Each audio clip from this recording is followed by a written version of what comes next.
السلام علیکم ورحمۃ اللہ۔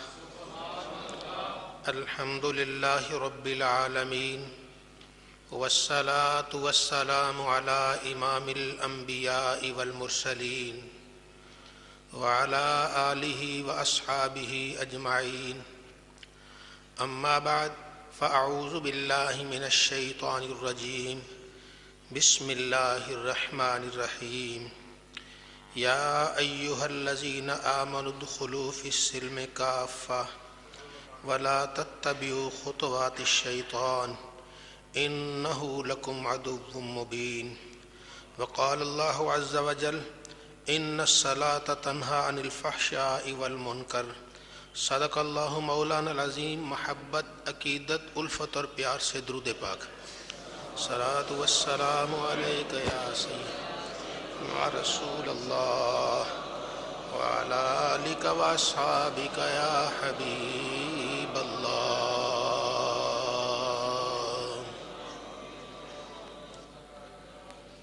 اسلام کا بنیادی اور اہم رکن نماز ہے۔ اللہ رب العزت ہر مومن کو سچے دل سے نماز پڑھنے کی توفیق عطا فرمائے۔ اللہ وحدہ لا شریک کا ارشاد گرامی، اے ایمان والو، اس دین اسلام میں پورے طریقے سے داخل ہو جاؤ، شیطان کے پیچھے نہ چلو، وہ تمہارا کھلا دشمن ہے۔ اللہ رب العزت ہمیں شیطان کی پیروکاری سے بچا کر اپنی اطاعت و فرما برداری کی توفیق عطا فرمائے۔ اللہ رب العزت حضور نبی عربی صلی اللہ علیہ وآلہ وسلم کی غلامی کا سچا کیف عطا فرمائے۔ وہ بڑا خوش قسمت ہے جو اٹھتے بیٹھتے سوتے جاگتے اللہ کی یاد میں بغر رہتا ہے اور مصطفیٰ کی غلامی میں پرکیف رہتا ہے۔ تو اللہ رب العزت نے ہمیں نماز عطا فرمائی۔ نماز کو مومن کا معراج بھی کہا جاتا ہے، اور یہ نماز انسان کو بے حیائی اور برائی سے بھی بچا دیتی ہے۔ ایک وقت آتا ہے اس نماز کے ذریعے انسان بے حیائی سے، گناہ سے، بدی سے بچ جاتا ہے۔ نماز کے پابند پر اللہ رب العزت کی مہربانی ہوتی ہے۔ آخر وقت وہ آ جاتا ہے کہ جس وقت اللہ تعالیٰ اس سے سارے گناہ چھڑا لیتا ہے، اللہ اسے اپنی رحمتوں سے مالا مال فرماتا ہے۔ وہ حدیث مصطفیٰ صلی اللہ علیہ وآلہ وسلم جسے سیدنا عبداللہ بن مسعود رضی اللہ تعالیٰ عنہ نے بیان فرمایا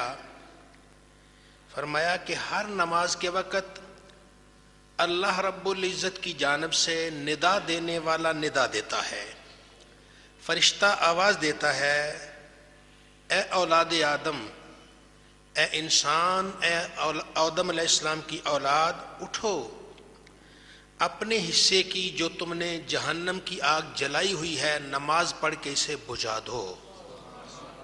انسان گناہ کر کے اپنے حصے کی جہنم کی آگ بھڑکاتا ہے، نماز پڑھ کے اسے بجھا دو۔ پھر فرمایا تم کھڑے، وہ لوگ مسلمان کھڑے ہو جاتے ہیں، نماز پڑھتے ہیں تو اللہ تعالیٰ ان کے گناہ ان کے سامنے ختم کر دیتا ہے، ان کی نگاہوں سے بھی اللہ تعالیٰ ان کے گناہ مٹا دیتا ہے۔ نماز پڑھتے ہیں، ان کے اور پچھلی نماز کے درمیان جتنے گناہ ہیں اللہ تعالیٰ سب کو معاف کر دیتا ہے۔ لیکن کیا کرے انسان جو ہوا، انسان پھر غلطی میں آ جاتا ہے، پھر جرم کرتا ہے، پھر خطائیں کرتا ہے۔ اگلی نماز کا وقت آتا ہے، پھر فرشتہ کہتا ہے جو تم اپنے حصے کی آگ جلا چکے ہو نماز پڑھ کے اسے بجھا لو۔ انسان اٹھتے ہیں، نماز پڑھتے ہیں، اللہ اللہ کرتے ہیں، رب کو یاد کرتے ہیں۔ جب اللہ کو یاد کرتے ہیں تو اللہ تعالیٰ ان کے سارے گناہوں کو معاف کر دیتا ہے۔ یہ پانچوں نمازوں پہ ایسا ہوتا ہے۔ جب عشاء کی نماز آتی ہے پھر اسے پاک کر دیا جاتا ہے، تو ارشاد فرمایا عشاء کے بعد چونکہ انسان سو جاتا ہے، کتنے ایسے خوش قسمت لوگ ہیں سوئے ہوئے ہیں تو اللہ نے ان کے سارے گناہوں کو معاف فرما دیا ہے۔ یہ دنیا ہے، امتحان گاہ ہے، آزمائشیں ہیں، شیطان کے جگہ جگہ نظارے ہیں، انسان پھسلتا ہے تو کبھی گناہ کرتا ہے توبہ کرتا ہے، گناہ کرتا ہے توبہ کرتا ہے، گناہ کرتا ہے توبہ، یہ سلسلہ جاری ہے۔ فرمایا خوش قسمت ہے وہ آدمی جس کا انجام توبہ پہ ہو جاتا ہے، بڑے بختوں والا ہے جس کا آخری لمحہ توبہ پہ آ جاتا ہے۔ یہ اللہ رب العزت کی توفیق سے، رب تعالیٰ کے لطف و کرم سے۔ تو نماز ایسی چیز ہے، اس سے گناہ معاف ہوتے ہیں۔ اللہ رب العزت اس کے ذریعے انسان کو بدی سے بچاتا ہے، گناہوں سے محفوظ کرتا ہے۔ آہستہ آہستہ انسان اتنا پاک و صاف ہو جاتا ہے، پھر گناہ اس کے سامنے ٹھہرتا نہیں ہے، پھر جہاں جاتا ہے سراپا نور بن کے چلا جاتا ہے۔ اللہ ہر اہل ایمان کو سچے دل سے نماز پڑھنے کی توفیق عطا فرمائے۔ تو یہ نمازیں انسان کو گناہوں سے پاک کر دیتی، انہیں معمولی نہیں سمجھنا چاہیے۔ ابھی ہمیں پتہ نہیں چل رہا، یہ دنیا پردہ ہے، جب پردہ ہٹے گا پھر پتہ چلے گا کہ ہر نماز کے وقت اللہ کی کتنی رحمتیں نازل ہوتی رہی ہیں، اللہ کا کتنا کرم ہوتا رہا ہے، اللہ کی کتنی عنایت ہوتی رہی ہے۔ تو نماز کے وقت بلا رہا ہے، مالک بلاتا ہے، خالق بلاتا ہے، رازق بلا رہا ہے۔ تو جب اللہ جو خالق و مالک اور رازق بلا رہا ہو، بندہ کیوں نہ حاضر ہو؟ اللہ تعالی ہر اہل ایمان کو نماز کی توفیق عطا فرمائے اور پابندی سے نمازیں ادا کرنے کی سعادت عطا فرمائے۔ نماز کا جو پابند ہے، جب بھی اذان ہوئی نماز پہ جاتا ہے، جب وقت ہوا نماز پہ چلا جاتا ہے، اللہ اسے توفیق دیتا ہے، ہر آدمی کو نہیں۔ نماز کے پابند کو اللہ توفیق دیتا ہے کہ جب یہ قبر میں جائے گا، اسے دفن کر دیں گے، دفن کرنے کے بعد جب لوگ واپس چلے جائیں گے، پیچھے منکر نکیر سوال کرنے والے فرشتے ہیبت ناک شکلوں والے جب وہ قبر میں نمودار ہوں گے، تو اللہ اسے منظر دکھائے گا میت کو کہ سورج ڈوب رہا ہے، ایسے ڈوبنے لگا، اسے غروب ہوتا سورج نظر آئے گا۔ اس وقت فرشتے کہیں گے من ربوں کا، بتا تیرا رب کون ہے؟ وہ کہے گا ارے اللہ کے بندے میری عصر کی نماز جاری ہے، مجھے نماز پہلے پڑھ لینے دو، مجھے نماز پہلے پڑھ لینے دو۔ فرشتے کہیں گے جو قبر میں بھی نماز نہیں چھوڑ رہا اس سے سوال کرنے کا کیا فائدہ، یہ تو کامیاب ہی کامیاب ہے۔ تو وہ انسان کتنا خوش قسمت ہے جو نماز کا پابند ہے، قبر میں جاتا ہے، اللہ رب العزت اسے توفیق دیتا ہے، اسے یوں نظر آئے گا جیسے سورج غروب ہو رہا ہے، تو اس کہے گا میری تو عصر کی نماز جاری، تمہارے سوالوں کا جواب بعد میں دے لوں گا، مجھے پہلے عصر تو پڑھ لینے دو۔ تو جو انسان قبر میں بھی نماز کی چاہت رکھتا ہے، رب تعالیٰ کے لطف و کرم سے مالا مال ہے۔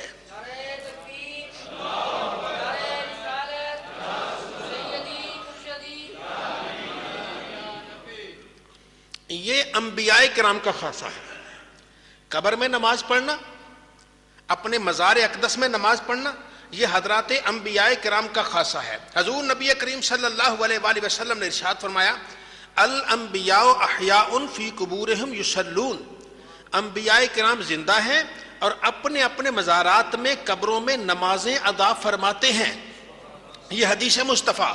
پھر نبی کریم صلی اللہ علیہ وسلم نے ارشاد فرمایا میں جب معراج کی رات یہاں سے مکہ مکرمہ سے بیت المقدس مسجد اقصی کی طرف گیا، تو رستے میں جب میں گزرا تو میں کسیب احمر کے پاس سے گزرا، سرخ ٹیلے کے پاس سے گزرا، تو میں نے دیکھا موسیٰ علیہ السلام قبر میں کھڑے نماز پڑھ رہے ہیں۔ موسیٰ علیہ السلام قبر، یہ مشہور حدیث پاک ہے کہ موسیٰ علیہ السلام قبر میں کھڑے نماز پڑھ رہے ہیں۔ یہ نماز کی سعادت، یہ نماز کی توفیق اللہ انبیاء کرام کو دیتا ہے، پھر انبیاء کرام کے صدقے ان لوگوں کو بھی توفیق ملتی ہے جو نماز کے پابند ہوا کرتے ہیں اور حضرات انبیاء کرام کی اطاعت و فرما برداری کرتے ہیں۔ تو مومن تو وہ ہے نہ دنیا میں نماز چھوڑتا ہے، انشاءاللہ قبر میں بھی وہ نماز نہیں چھوڑے گا، نماز وہ پڑھے گا، اللہ کی توفیق سے پڑھے گا۔ ہر قبر کو یہ سعادت نہیں ہے، لیکن کچھ تو ایسے لوگ ہیں جو قبر میں جاتے ہیں، اللہ تعالیٰ انہیں بھی نماز کی توفیق عطا فرماتا ہے۔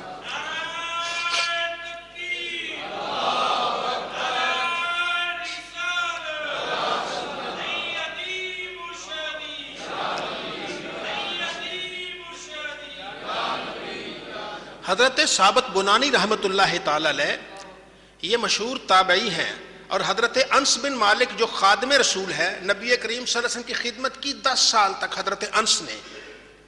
ماں آئی اپنے بیٹے کو لے کر نبی کریم صلی اللہ علیہ وسلم کی بارگاہ اقدس میں عرض کی، یا رسول اللہ میرے پاس کچھ ہے نہیں جو آپ کی خدمت میں پیش کرتا ہوں، یہ بچہ چھوٹا اسے ہی قبول کر لیجئے، اسے خدمت کریے. وہ آپ کے پاس رہے، 10 سال رہے، مدینہ منورہ میں خدمت کرتے رہے. کہتے ہیں میں بچہ تھا، کبھی سرکار نے بھیجا تو میں کہیں جانے کو دیر لگا دی. تو بچہ ہوتا ہے، بچہ تو بچہ ہی ہے چاہے جیسا بھی ہو. تو کہتے لیکن 10 سال کے اندر ایک مرتبہ بھی نبی کریم نے مجھے جھڑکا نہیں، تم کہاں چلے گئے تھے، کیوں چلے گئے تھے، کتنی دیر لگا کے کیوں آئے. یہ سرکار کے اخلاق مبارکہ. 10 سال تک ایک مرتبہ بھی نہیں جھڑکا. تم کہاں چلے گئے تھے، تمہیں بھیجا تھا، کتنی دیر لگا کے ایک مرتبہ بھی نہیں کہا. یہ خادم رسول حضرت انس رضی اللہ تعالیٰ ان کے شاگرد تھے حضرت ثابت بنانی رحمت اللہ علیہ. وہ ہر وقت اللہ کو یاد کرتے روتے رہتے تھے. نماز سے بڑی محبت تھی، مساجد سے محبت تھی، اور مساجد سے اتنی محبت تھی جو بھی مسجد آتی سفر چھوڑ دیتے، پہلے مسجد میں جا کے 2 نفل ادا کرتے تھے. ایک آدمی نے ان سے کہا، حضور میرا کام وہ فلاں حاکم وقت ہے، آپ کا بڑا عقیدت مند ہے، میرا ایک کام کی سفارش تو کر دیجئے. فرمایا چلو. اب وہ ساتھ چل دیے. ایک مسجد آئی، آپ رک گئے، مسجد میں نماز پڑھی. پھر آگے گئے، ایک اور مسجد آ گئی، وہاں نماز پڑھی. پھر آگے رک گئے، اور مسجد اس میں نماز، ہر مسجد میں نماز پڑھتے رہے. ٹائم ختم ہو گیا اور وہ بڑی حضرت کہنے لگا، حضرت آپ کو تو جس کام کے لیے کہا تھا وہ تو وقت ہی گزر گیا، میں تیرا ہی کام کرتا رہا ہوں، یہ نمازیں پڑھ کے تیرے لیے ہی دعائیں مانگتا رہا ہوں. اللہ رب العزت کی مہربانی، یہ جس بھی مسجد سے گزر سے نماز سے اتنی محبت ہوتی تھی کہ وہاں 2 رکعت نماز ادا کرتے تھے. اور حضرت انس رضی اللہ تعالیٰ ان کو دیکھ کر کہا، یہ شاگرد تھے ان کے حضرت انس کے، لیکن حضرت انس دیکھ کر کہتے تھے، اے ثابت جب تم روتے ہو نا، تمہاری آنکھیں دیکھ کر مجھے مصطفیٰ کریم کی آنکھیں یاد آ جاتی ہیں. جب سرکار روتے تو ان کی بھی ایسے، تیری آنکھیں دیکھ کر مجھے یہ حالت ہو جاتی ہے. ہر وقت وہ رونا والا، اللہ تعالیٰ کو یاد کرنا. وہ دعا مانگتے تھے روتے روتے کہ یا اللہ اگر تو کسی کو قبر میں نماز کی توفیق دے تو مجھے بھی عطا کر دینا. روزانہ یہ دعا مانگتے، شہری کو دعا مانگتے، یا اللہ قبر میں مجھے نماز کی توفیق دے دے، اگر تو نے کسی کو دی ہے تو مجھے دے دینا. اب انہوں نے بھی تو دنیا سے جانا ہے، بڑے بڑے ہر ایک نے جانا ہے، رہ کسی نے نہیں جانا. بڑے بڑے جابر و ظالم آئے، وہ بھی چلے گئے، بلکہ جن کے لیے کائنات بنی وقت آیا وہ بھی چلے گئے. دنیا میں کسی نے نہیں رہ جانا. آخر ان کا وقت بھی آ گیا، چلے گئے. جب ان کو قبر میں دفن کر دیا گیا، اللہ کی بے نیازی، رب کی قدرت، 2 اینٹیں گر گئی. کچی اینٹیں ہوتی تھی اور ویسے اینٹیں لحد بنا کے ایسے اینٹیں رکھتے تھے، اینٹ رکھی تو اینٹیں گر گئیں 2. وہ جو قبر پہ اینٹیں رکھنے والا تھا، جب اس نے آگے ہاتھ بڑھایا اینٹیں پکڑنے کے لیے، نیچے سے دیکھا اللہ والا قبر میں کھڑا نماز ادا کر رہا ہے. تو یہ اللہ کی عنایت، یہ رب تعالیٰ کی توفیق ہے. اللہ تعالیٰ اپنے کچھ بندوں کو قبر میں نماز کی توفیق عطا فرماتا ہے. یہ ان کو جن کو دنیا میں نماز سے محبت ہے، دنیا میں نماز سے پیار ہے، انہیں چین ہی نہیں آتا نماز کے بغیر، انہیں سرور نہیں آتا، انہیں کچھ نہیں ہوتا، نہ انہیں کھانے کو جی چاہتا ہے جب تک نماز نہ پڑھ لے، انہیں ہر قسم کی بے قراری سی آتی ہے. تو یہ وہ لوگ ہیں جب قبر میں بھی جاتے ہیں تو اللہ تعالیٰ انہیں نماز کی توفیق عطا فرماتا ہے. بتائیے وہ کتنا خوش قسمت ہے. ہم تو اسے دفن کر کے آ گئے، رو رہے ہوں گے کہ یہ ابا ہمارا دادا چلا گیا، ہمارا بھائی چلا گیا، لیکن وہ خوش قسمت وہاں جا کے اللہ کی نمازیں پڑھا. اس جیسا خوش قسمت کون ہوگا؟ اللہ ہر اہل ایمان کو اس کی توفیق عطا فرمائے. تو نماز یہ محبت، اللہ تعالیٰ سے محبت کی نشانی ہے. تو جو اللہ سے محبت کرتا ہے، اللہ اپنی محبت کا اسے صلہ دیتا ہے، اور اللہ تعالیٰ اپنی محبت کا صلہ یوں دیتا ہے کہ اسے قبر کو بھی اس کی باغ و بہار بنا دیتا ہے، اور قبر میں وہ نماز ادا کرتا ہے. اللہ ہر اہل ایمان کو قبر میں بھی نماز کی توفیق عطا فرمائے.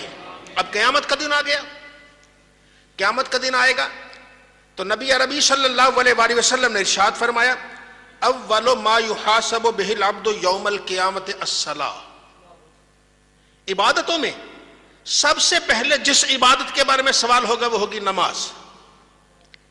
بتا نمازیں پڑھی، اگر تو اس کی نمازیں مکمل ہو گئیں، باقی کمی کوتاہی رب خود ہی مکمل کر دے گا. اگر اس کی نمازیں مکمل ہو گئی نا، نمازیں مکمل ہے تو باقی جو کمی کوتاہی اگر ہوئی اللہ مکمل کر دے گا. اگر یہاں گڑبڑ ہو گئی اللہ تعالیٰ باقی بھی کسی جگہ کمی پوری نہیں فرمائے گا، یہ اس کا وعدہ ہے. اللہ تعالیٰ ہر اہل ایمان پہ مہربانی کرے. اگر یہ اس کی نمازوں کا معاملہ فساد میں آ گیا تو باقی اعمال بھی سارے فساد میں چلے جائیں گے. اللہ تعالیٰ ہر اہل ایمان کو سچے دل کے ساتھ نمازوں کی توفیق عطا فرمائے. گنتی کے سانس ہیں، گن رہے ہیں. روزانہ ہم لمحہ بلمحہ اپنی قبر کے قریب ہوتے جا رہے ہیں. سانس گزرتا ہے، ایک منزل گزر گئی، ایک قدم گزر گیا، ایک قدم آخر چلتے چلتے کہیں نہ کہیں تو آ جائے گا، موت آ جائے گی، وقت آئے گا. جب وقت آئے گا پھر ہم چلے جائیں گے، پھر موقع نہیں رہے گا. اس سے پہلے موقع ہے، اس سے پہلے وقت ہے. آئیے اپنے پروردگار کو یاد کریں. 5 وقت اس کے حضور جھک جائیں. جو 5 وقت اللہ کی بارگاہ میں جھکتا ہے اللہ تعالیٰ اس پہ کرم کرتا ہے، اس کے بارے نیارے کر دیا کرتا ہے، اس کے سارے گناہ مٹا دیا کرتا ہے. تو قیامت کو بھی اللہ رب العزت سب سے پہلے بندے سے سوال کرے گا تو نماز کے بارے میں کرے گا. اللہ کہے گا میں نے تجھے صحت دی، میں نے تجھے دولت دی، میں نے تجھے اولاد دی، میں نے تیری شادی کا انتظام کیا، میں نے تجھے آنکھیں دی، سب کچھ دیا، بتا تو نے کیا کیا. یا اللہ میں کر فرمایا میں 5 وقت مساجد سے آواز دلواتا رہا، کیا تو آیا؟ کیا تو میرے گھر آیا؟ نماز پڑھی؟ اگر پڑھی ہے تو جی بسم اللہ، سارے گناہ معاف ہو جائیں گے. اگر نہیں پڑھی تو وہ بے نیاز اللہ ہے. اللہ تعالیٰ ہر اہل ایمان کو معاف کرے. تو اللہ تعالیٰ ہم سب کو پابندی سے نمازیں ادا کرنے کی توفیق عطا فرمائے.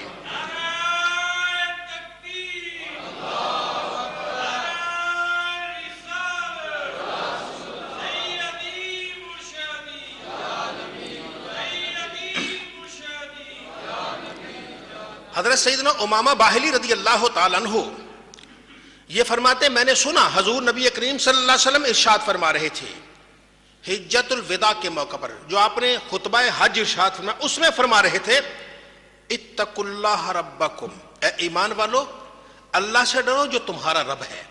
اللہ سے ڈرو، اپنے رب سے ڈرو. وصلوا خمسکم، اپنی 5 نمازیں پڑھو، 5 نمازیں روزانہ جو تم پر فرض ہیں پڑھو. وصوموا شہرکم، اپنا مہینہ رمضان کا جو تمہیں مہینہ دیا اس میں روزے ادا کرو. وَأَدُّوا زَكَاةَ أَمْوَالِكُمْ، اور اپنے مال کی زکوٰۃ ادا کرو. وَأَطِيعُوا ذَا أَمْرِكُمْ، اور جو تمہارا حاکم بن جائے اس کی اطاعت کرو. تَدْخُلُوا جَنَّةَ رَبِّكُمْ، اپنے رب کی جنت میں داخل ہو جاؤ گے. نمازیں پڑھو، زکوٰۃ